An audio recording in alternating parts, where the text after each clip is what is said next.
Sermons of St. Alphonsus Liguori, 5th Sunday after the Epiphany, on the pains of hell.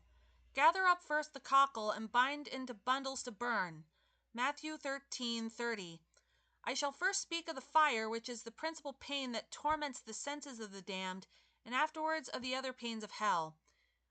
Behold, the final doom of sinners who abuse the divine mercy is to burn in the fire of hell.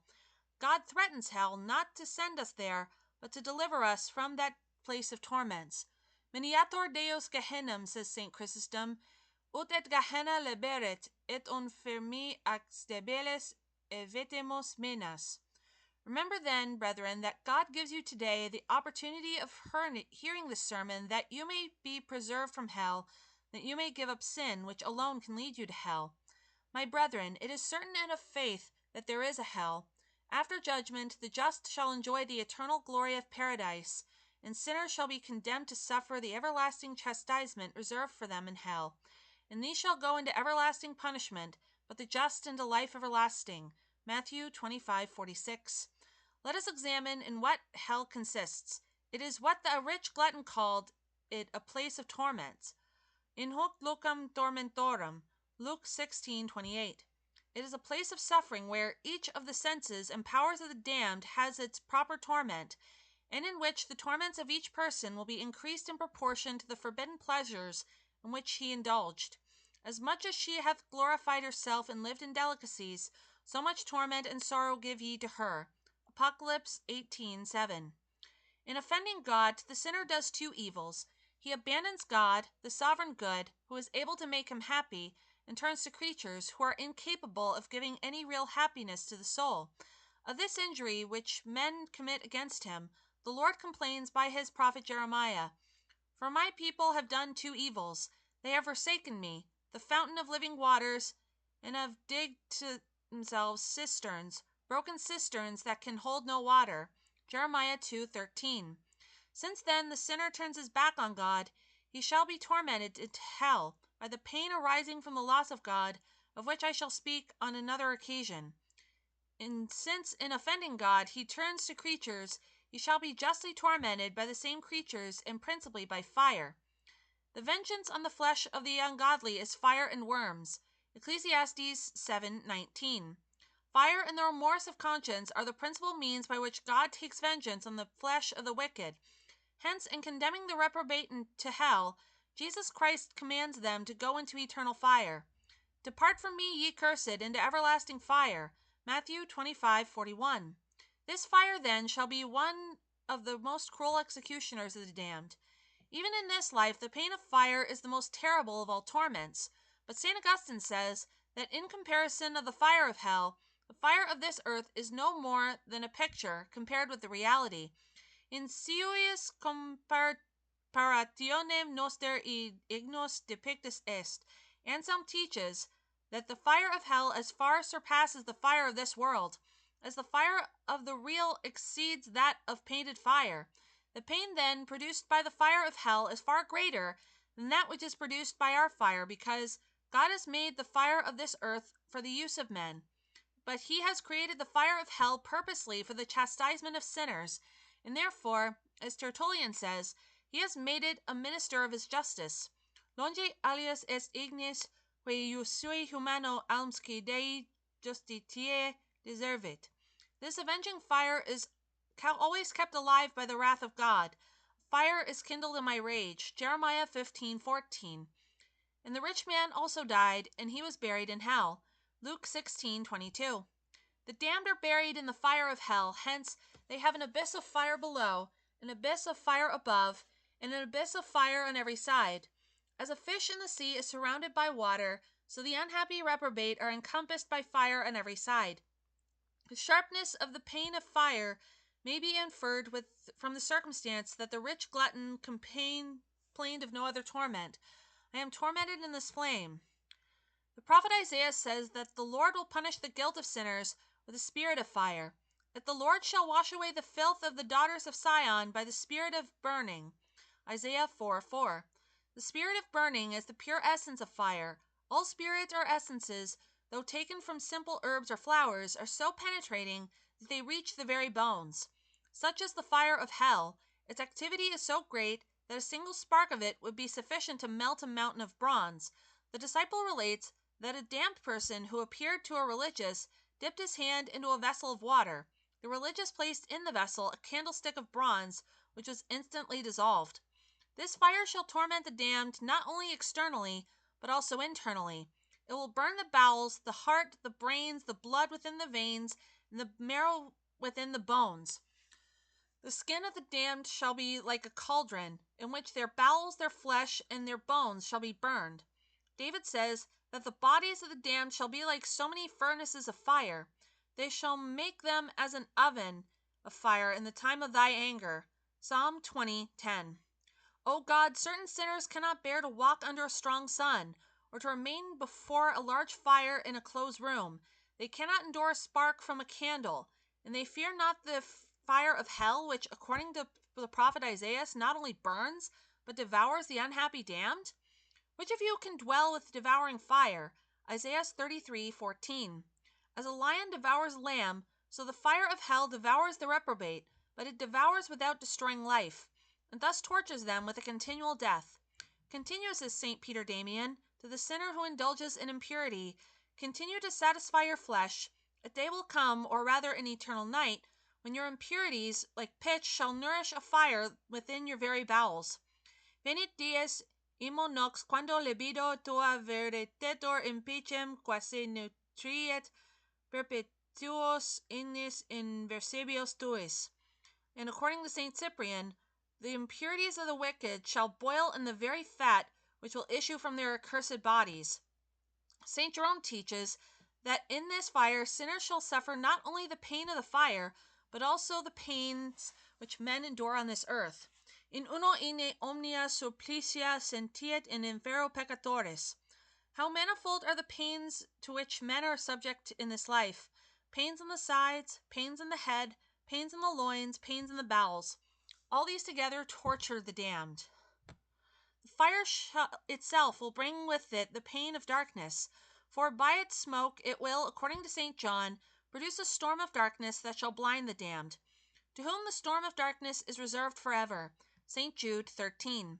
Hence hell is called a land of darkness, covered with the shadow of death. A land that is dark and covered with the mist of death, a land of misery and darkness, where the shadow of death and no order but everlasting horror dwelleth. Job 10:21 and 22. To hear that a criminal is shut up in a dungeon for 10 or 20 years excites our compassion. Hell is a dungeon closed on every side, into which a ray of the sun or the light of a candle never enters. Thus the damned shall never see light. Psalm 48:20. The fire of this world gives light, but the fire of hell is utter darkness. In explaining the words of David, the voice of the Lord divideth the flame of fire. Psalm 28:7. St. Basil says that in hell the Lord separates the fire that burns from the flame which illuminates, and therefore this fire burns but gives no light. B. Albertus Magnus explains this passage more concisely by saying that God divides the heat from the light. St. Thomas teaches that in hell there is only so much light as is necessary to torment the damned by the sight of their associates and of the devils. Quantum sufficit ad videndum iliaque torcore possunt. And according to St. Augustine, the bare sight of these infernal monsters excites sufficient terror to cause the death of all the damned, if they were capable of dying. Videbunt monstra, quarum visio postet ilios occidere. To suffer a parching thirst without having a drop of water to quench it is intolerably painful. It has sometimes happened that travelers who could procure no refreshment after a long journey have fainted from the pain produced by thirst.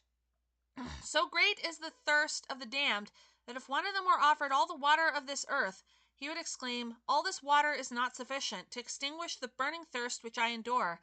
But alas, the unhappy damned shall never have a single drop of water to refresh their tongues." He cried out and said, "Father Abraham, have mercy on me, and send Lazarus, that he may dip the tip of his finger in water to cool my tongue, for I am tormented in this flame." Luke 16:24. The rich glutton has not obtained and shall never obtain this drop of water as long as God shall be God.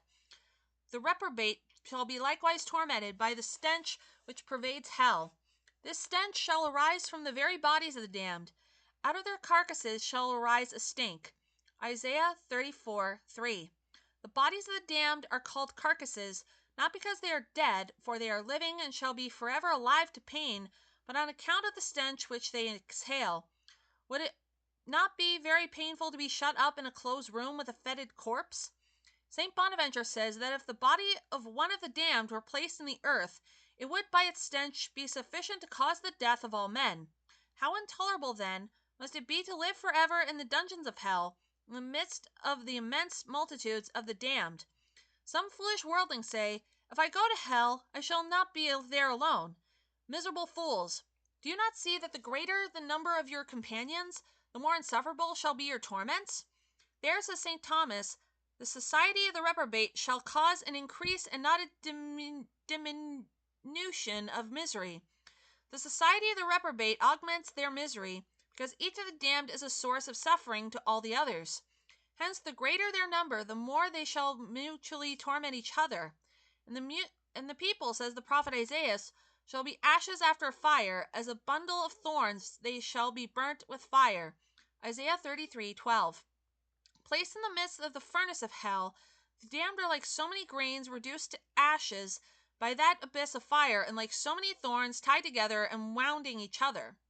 They are tormented not only by the stench of their companions, but also by their shrieks and lamentations. How painful it is to a person longing for sleep to hear the groans of a sick man, the barking of a dog, or the screams of an infant. The damned must listen incessantly to the wailing and the howling of their associates, not for a night, nor for 1,000 nights, but for all eternity, without the interruption of a single moment. The damned are also tormented by the narrowness of the place in which they are confined, for although the dungeon of hell is large, it will be too small for so many millions of the reprobate, who like sheep shall be heaped one over the other. They are, says David, laid in hell like sheep. Psalm 48:15. We learn from the scriptures that they shall be pressed together like grapes in the winepress by the vengeance of an angry God. The winepress of the fierceness of the wrath of God, the Almighty. Apocalypse 19:15. From this pressure shall arise the pain of immobility. Let them become immovable as a stone. Exodus 16:16. In whatever position the damned shall fall into hell after the general judgment, whether on the side or on the back, or with the head downwards, in that they must remain for eternity, without being ever able to move foot or hand or finger, as long as God shall be God. In a word, St. Chrysostom says that all the pains of this life, however great they may be, are scarcely a shadow of the torments of the damned. Haec omnia ludica sunt et risus et ilia supplicia pone ignem ferum et bestias ataman vix umbra sunt ad ilia tormenta. The reprobate then shall be tormented in all the senses of the body. They shall also be tormented in all the powers of the soul. Their memory shall be tormented by the remembrance of the years which they had received from God for the salvation of their souls, and which they spent in laboring for their own damnation, by the remembrance of so many graces and so many divine lights which they abused.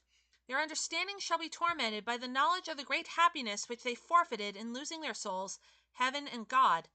By a conviction that the loss is irreparable, their will shall be tormented, and by seeing that whatsoever they ask or desire shall be refused. The desire of the wicked shall perish. Psalm 111:10. They shall never have any of those things for which they wish, and must forever at all that is repugnant to their will. They would wish to escape from these torments and to find peace, but in these torments they must forever remain, and peace they shall never enjoy. Perhaps they may sometimes receive a little comfort, or at least enjoy occasional repose. No, says Cyprian, nullium ibi refrigerium, nullum remedium atque ita omni tormento atrocius desperatio.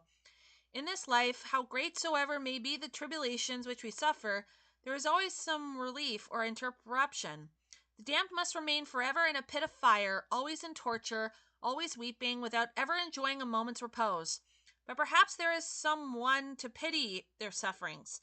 At the very time that they are so much afflicted, the devils continually reproach them with the sins for which they are tormented, saying, "Suffer,